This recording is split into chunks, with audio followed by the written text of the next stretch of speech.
नमस्कार दोस्तों, हिंदुस्तान उदय YouTube platform पे आपका बहुत बहुत स्वागत है। मैं हूं प्रदीप डबास। दोस्तों, एक विज्ञापन आपने टीवी में अक्सर देखा होगा।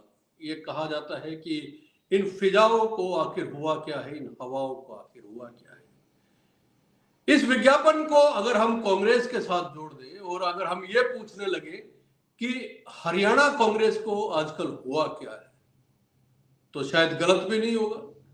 ऐसा लग रहा है कि विधानसभा चुनाव में जितने उत्साह के साथ पार्टी प्रचार में जुटी हुई थी और जितने उत्साह के साथ पार्टी को यह लग रहा था कि इस बार सरकार बनने जा रही है, नतीजे विपरीत आते ही पार्टी स्लीपिंग मोड में चली गई है। क्या निष्क्रिय हो गए हैं पार्टी के नेता और आला कमान भी? क्या हरियाणा कांग्रेस को लेके उतना संजीदा नहीं है? बैठकें तो हुई है लेकिन नतीजा कुछ नहीं निकलता।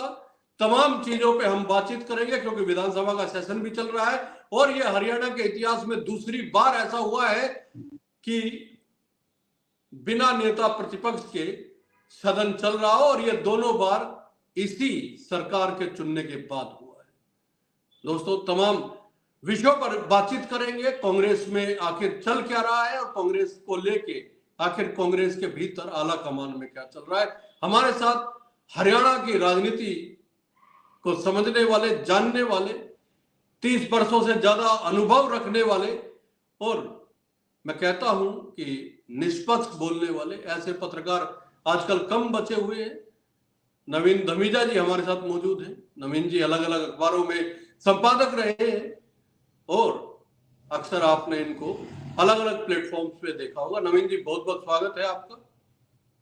नवीन जी, ये स्लोगन ठीक है क्या कि आखिर हरियाणा कांग्रेस को हुआ क्या है? देखिए, निगम चुनाव के नतीजों ने जो बताया है और निगम चुनाव या निकाय चुनाव के दौरान जो पार्टी के नेताओं ने अपनी हलचल से जाहिर कर दिया है कि वो चाहते क्या है। देखिए प्रदीप जी, हरियाणा में कांग्रेस बड़ी दुर्गति के दौर से गुजर रही है। कांग्रेस ने क्या, कभी किसी ने भी नहीं सोचा होगा, विपक्षी पार्टियों ने भी नहीं सोचा होगा कि कांग्रेस कभी ऐसे हालातों से गुजरेगी, ऐसे दौर से गुजरेगी कि कांग्रेस को विधायक तो क्या, पार्षदों के लिए भी उन्हें कैंडिडेट नहीं मिलेंगे।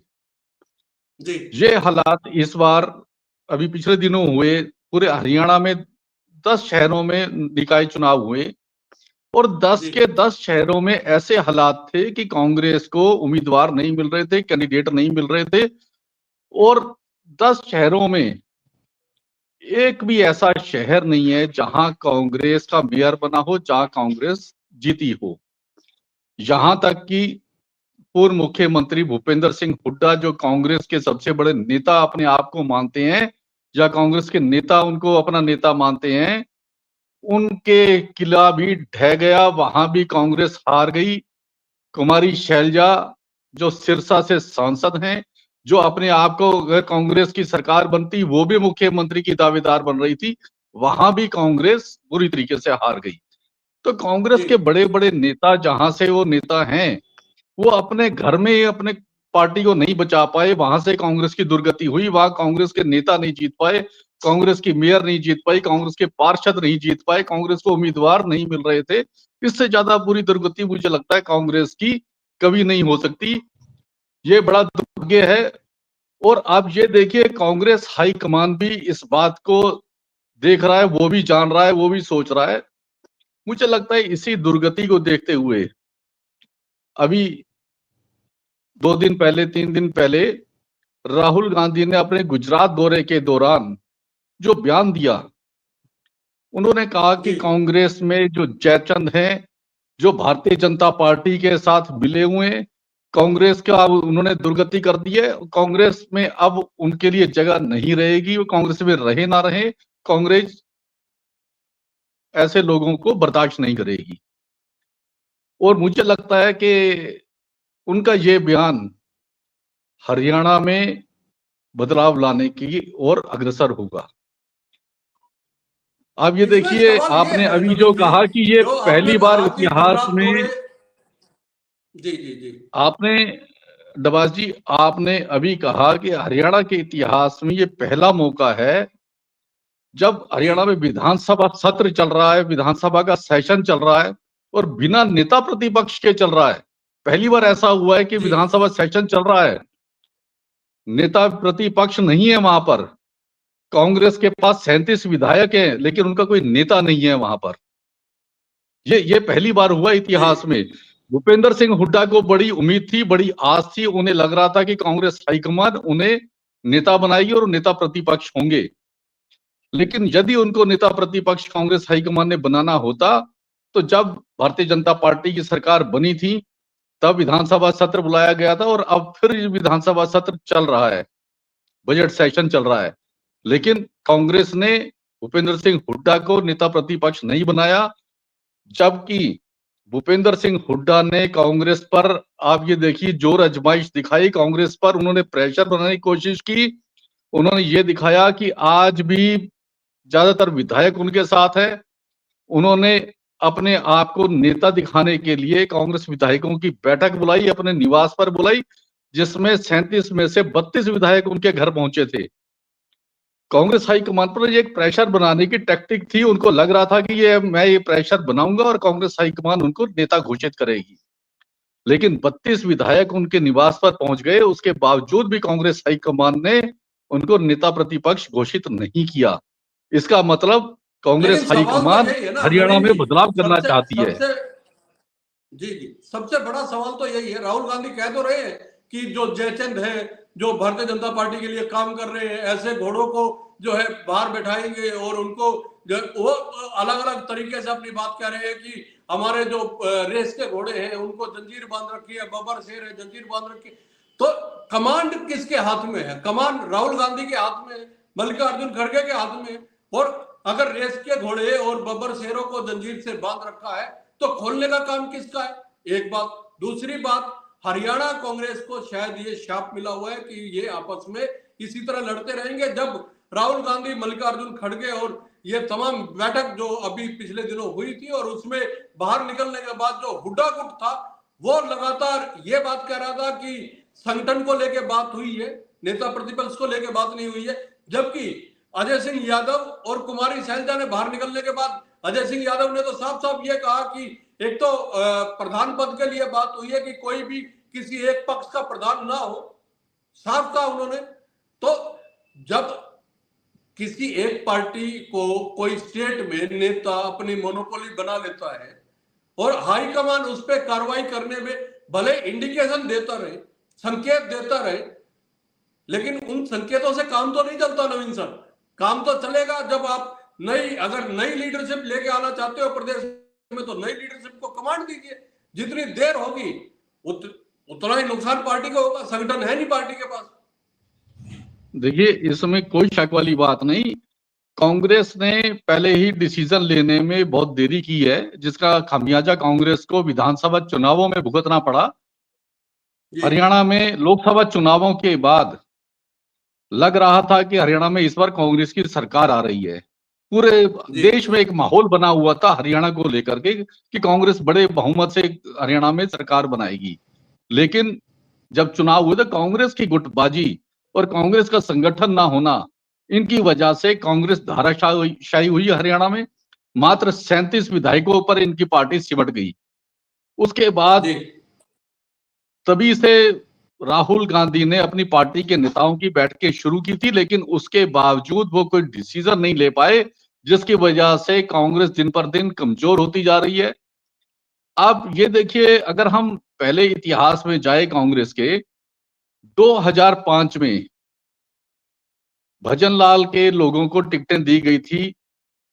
उस वक्त हरियाणा में कांग्रेस के 67 विधायक आए थे 2005 में। हाँ, ज्यादातर 67 आए थे। विधायक 67 विधायक आए थे और ज्यादातर विधायक कौन थे? जो चौधरी भजनलाल के चहेते थे। उन्होंने, भजनलाल ने अपने चहेतों को टिकट दिलवाई थी।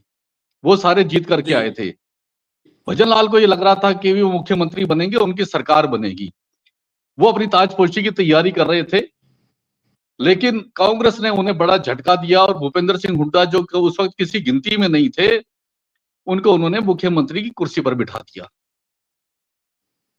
2009 में उसके बाद विधानसभा चुनाव दोबारा हुए हरियाणा में। कांग्रेस कहां आ गई 67 से 40 सीटों पर। 2014 में कांग्रेस को 40 सीटें प्राप्त हुई थी, यानी भूपेंद्र सिंह हुड्डा ने जब सरकार संभाली 67 सीटें उनको मिली थी और 67 से 2009 में उन्होंने 40 पे 40 सीटें लाके प्राप्त खड़ा कर हुई, दिया। 2009 में 2009 में जी 2009 में उन्होंने 67 से जी 40 सीटों पर लाकर खड़ा कर दिया और 2014 में मात्र 15 विधायक आए कांग्रेस के पास। जी उस वक्त भी कमान भूपेंद्र सिंह हुड्डा के पास थी, यानी 67 से 15 विधायकों पर भूपेंद्र सिंह हुड्डा के कार्यकाल में कांग्रेस की ये दुर्गति हुई। और यही नहीं, उसके बाद उन्होंने कांग्रेस का संगठन पूरे हरियाणा में नहीं बनने दिया। कांग्रेस का प्रदेश अध्यक्ष अशोक तंवर, कुमारी शैलजा, ये सारे कौन थे? राहुल गांधी के दरबार के लोग थे। उसके बावजूद ये संगठन नहीं बना जी पाए। अगर राहुल गांधी के दरबार के लोग भी संगठन नहीं बना पाए, यानी भूपेंद्र सिंह हुड्डा कांग्रेस को अपने इशारे पर चला रहे थे और उन्होंने कांग्रेस को खत्म कर दिया। तो उसके बाद वो कैसे ये इन्होंने सोच लिया कि अगर भूपेंद्र सिंह हुड्डा के नेतृत्व में चुनाव होंगे तो हरियाणा में कांग्रेस की सरकार आ जाएगी। देखिए, ये इसमें कोई शक वाली बात नहीं। जनता भारतीय जनता पार्टी के खिलाफ थी। भारतीय जनता पार्टी के खिलाफ जी मैंडेट देना चाहती थी। लोकसभा चुनाव में भारतीय जनता पार्टी को 5 सीटें खोनी पड़ी थी। हरियाणा में 10 में से 5 सीटें कांग्रेस को मिली थी और 5 सीटें भारतीय जनता पार्टी को मिली थी। हाँ, उसके बाद उसी से तो ये पूरा माहौल माहौल लग बना रहा था। था, उसी से माहौल बन गया था। ऐसा लग रहा था कि कांग्रेस की सरकार बनेगी। लेकिन जैसे ही लोगों को लगा कि नेतृत्व हरियाणा में कांग्रेस का फिर से भूपेंद्र सिंह हुड्डा के हाथ में होगा, तो सरकार नहीं बन पाई। मात्र उनके 37 विधायक रह गए। कांग्रेस को बड़ा झटका लगा था। और उसके बाद राहुल गांधी सक्रिय हुए। उन्होंने मल्लिकार्जुन खड़गे भी सक्रिय हुए। उन्होंने बड़े बड़े बयान दिए कि यहाँ बदलाव करने जा रहे हैं, संगठन बनाएंगे। लेकिन ना तो संगठन बना, ना ही कोई बड़ा बदलाव हुआ, जिसकी वजह से निकाय चुनावों में कांग्रेस को इतना बड़ा झटका लगा कि उनके उम्मीदवार भी नहीं मिले हरियाणा में। ये पहली बार हुआ है नहीं, हरियाणा में। सवाल तो यही है नहीं ना, तो कांग्रेस, नहीं सबसे तो बड़ा सवाल तो यही है कि छोटे से, आखिर ये कांग्रेस को हुआ क्या है कि कांग्रेस कांग्रेस ना तो कार्रवाई कर पा रही है। जिन लोगों को अगर पहचान लिया गया है, चाहे वो कोई भी है, भूपेंद्र हुड्डा या शैलजा या जो जो भी लोग हैं, उन लोगों को अगर पहचान लिया गया है तो कार्रवाई की जाए।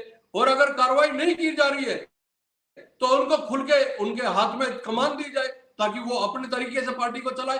प्रदेश अध्यक्ष भी नहीं बदला गया है। आप तय कीजिए, नेता प्रतिपक्ष का नाम चाहे हुड्डा का ही कीजिए। कम से कम सदन में एक प्रतिनिधित्व तो मिले कांग्रेस के विधायकों को। ना वो प्रतिनिधित्व मिल रहा है, ना, क्योंकि 2026 जनवरी तक ये तय होना है कि हर एक प्रदेश की जो है इकाइयां गठित हो जाएंगी। लेकिन इसी तरह चलता रहा तो कहां वो इकाइयां गठित होंगी कांग्रेस की? ये सब कुछ ऐसे ही कांग्रेस जैसे पहले चल रही थी वैसे ही चलती रहेगी फिर तो। देखिए डबास जी, इसमें कांग्रेस नेतृत्व ढीला पड़ रहा है। अगर कांग्रेस नेतृत्व इसी तरीके से सिर्फ बयानबाजी करता रहा और ढीला पड़ता रहा, उन्होंने कोई डिसीजन नहीं लिया, तो परिणाम इतने बुरे होंगे कि कांग्रेस को, मैं कह रहा हूं, कार्यकर्ता भी ढूंढे नहीं मिलेंगे। अभी तो उनको उम्मीदवार नहीं मिल रहे। कांग्रेस को संगठन के लिए भी मुश्किल होगी। संगठन के लिए भी कोई आदमी कमान संभालने को तैयार नहीं होगा, क्योंकि उसको ये दिखाई देगा यदि वो प्रधान बन गया, वो अध्यक्ष बन गया, तो उसके पदाधिकारी नहीं मिलेंगे। कहीं ऐसी नौबत ना जी आ जाए। इसलिए कांग्रेस को और ज्यादा देर नहीं करनी चाहिए। वक्त रहते इन्हें संभालना चाहिए, इन्हें डिसीजन लेना चाहिए।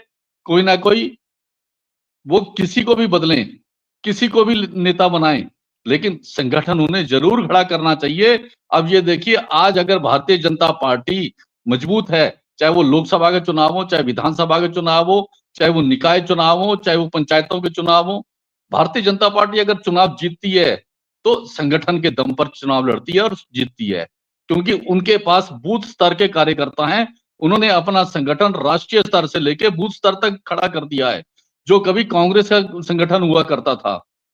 आज कांग्रेस का संगठन खत्म हो गया, भारतीय जनता पार्टी का संगठन खड़ा हो गया। आज उनके पास, भारतीय जनता के पास, संगठन के नाम पर एक बड़ी फौज है। कांग्रेस के पास ढूंढे कार्यकर्ता नहीं मिलते। भाई जब कांग्रेस के पास कोई पदाधिकारी नहीं होगा तो कांग्रेस के कार्यकर्ता स्वतंत्र हैं, वो किसी भी नेता के साथ रहे चुनाव में, वो कांग्रेस के साथ क्यों जुड़े रहेंगे? अगर उनके पास कोई ना कोई पद होगा, कोई ना कोई जिम्मेवारी होगी, तो वो भी एक लगन के साथ, एक उत्साह के साथ लड़ेंगे और साथ में कैंडिडेट के साथ जुड़ने के लिए मजबूर होते हैं कि हम तो कांग्रेस के पदाधिकारी हैं, कांग्रेस की जिम्मेवारी उनके पास है। तो इसलिए कांग्रेस हाँ, को ये तो बड़ा देरी सवाल है कि नहीं करनी कांग्रेस में चाहिए। कार्यकर्ता नहीं है, वो कांग्रेस में नेताओं के समर्थक तो है, कार्यकर्ता नहीं है। लेकिन एक बड़ा सवाल देखिए, ये वो भी है उनके कि व्यक्तिगत समर्थक हैं, मैं यही बात कह रहा हूं। उन्होंने जी, संगठन को खत्म कर दिया, उन्होंने सिर्फ व्यक्तिगत अपनी फौज बनाई है, उन्होंने अपने आप को मजबूत किया है, उन्होंने संगठन को कमजोर कर दिया, कांग्रेस को कमजोर कर दिया, अपनी व्यक्तिगत टीम उन्होंने खड़ी कर ली। अभी अगर हम इस पूरी चर्चा का विश्लेषण का अगर हम सार निकालने की कोशिश करें तो क्या क्या कहे कांग्रेस को कल फिर से बजट सेशन का ये भी बिना नेता प्रतिपक्ष के चल रहा है बजट सेशन, और हरियाणा कांग्रेस के साथ जो लोग जुड़े हुए थे, जिन्होंने विधानसभा चुनाव में भी हरियाणा कांग्रेस को वोट दी थी, उन उन लोगों का, उन मतदाताओं का या उन कार्यकर्ताओं का जो कांग्रेस के साथ जुड़े हुए हैं, कोई इस समय कांग्रेस के भविष्य को लेकर क्या क्या कहा जा सकता, क्या अनुमान लगाया जा सकता है? देखिए डबास जी, अभी 3 दिन पहले राहुल गांधी ने गुजरात दौरे में जो घोषणा की है कि कांग्रेस में जो जयचंद हैं, जो भारतीय जनता पार्टी से मिले हुए हैं, जो कांग्रेस का भट्टा बिठा रहे हैं, उनको दरकिनार किया जाएगा और कांग्रेस को मजबूत किया जाएगा। चाहे उन्होंने कहा कांग्रेस के कितने बड़े नेताओं को निकालना पड़े, कांग्रेस इसमें परहेज नहीं करेगी। अगर इससे जी, कार्यकर्ताओं में एक खुशी की लहर आई है, उसमें उनमें एक उत्साह पैदा हुआ है। अगर कांग्रेस हाईकमान अब भी उसमें देरी करती है, तो फिर कांग्रेस कार्यकर्ता का दोष नहीं है, फिर तो दोष, इसका मतलब कांग्रेस हाईकमान में है, वो डिसीजन नहीं ले पा रही, उनके पास डिसीजन पावर नहीं है। और हरियाणा विधानसभा में भी विधानसभा सत्र चल रहा है, वो किसी को भी नेता प्रतिपक्ष बनाए, लेकिन उन्हें नेता बनाना चाहिए। 37 विधायक उनके साथ हैं।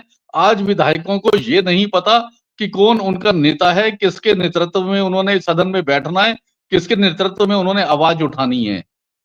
और सरकार को इस बात का लाभ मिलता है कि नेता प्रतिपक्ष कोई है नहीं, तो कोई भी विधायक विपक्ष का बोले, जब तक नेता प्रतिपक्ष नहीं होता तब तक विपक्ष एकजुट नहीं रहता, और इसका फायदा जी, सरकार को मिलता है और मिल रहा है। तो उन्हें नेता इसका प्रतिपक्ष भी बनाना इसका चाहिए, भले वो किसी को भी बनाए। जी, इसका फायदा सरकार को मिलता है, वो तो निश्चित तौर पे जब नेता प्रतिपक्ष नहीं होगा तो सरकार को मिलेगा ही, एक बात है। लेकिन सवाल वही है कि क्या कांग्रेस में अभी निर्णय लेने की जो क्षमता आला कमान से उम्मीद लगाई जा रही है वो नहीं दिखा पा रहा है आला कमान, क्योंकि सबसे बड़ा सवाल यही है कि जब राहुल गांधी ये कहते हैं कि जयचंदों को बाहर करेंगे, कड़ी कार्रवाई करेंगे और पार्टी को मजबूत करेंगे, उसके बाद भी क्या ये बयान, क्या ये स्टेटमेंट सिर्फ कार्यकर्ताओं को, छोटे कार्यकर्ताओं को एक जोश भरने के लिए होता है? इसके अलावा अगर ये फैसले लिए जाते तो अब तक जिस गुजरात में उन्होंने ये बात कही थी उस गुजरात में कार्रवाई हो जाती, जिस हरियाणा में सरकार को लेकर तमाम उम्मीदें लगाई जा रही थी वो सरकार अगर संगठन की कमी या फिर नेताओं के सक्रिय ना होने की वजह से नहीं बनी, और उसके बाद अगर नेता प्रतिपक्ष का चुनाव भी आलाकमान नहीं कर पा रहा है, तो इसको लेकर सवाल तो उठेंगे ही और पूछे भी जाएंगे। और नवीन जी ने जो विश्लेषण आज किया है वो निश्चित तौर पे एक सार है। उन्होंने कहा है कि अगर अभी भी समय रहते कांग्रेस के नेताओं ने फैसले नहीं लिए, कड़े फैसले नहीं लिए, तो कांग्रेस की जो अभी जिस तरह की हालत बनी हुई है शायद उससे भी गंभीर हो सकती है। नवीन जी, बहुत बहुत धन्यवाद आपका। और दोस्तों, ये शो आपको अच्छा लगे और नवीन जी की धन्यवाद टिप्पणी प्रतीक जी। आपको कैसी लगी, दोनों को लेकर कमेंट जरूर कीजिएगा और चैनल को लाइक और सब्सक्राइब जरूर कीजिए। बहुत बहुत धन्यवाद, नमस्कार।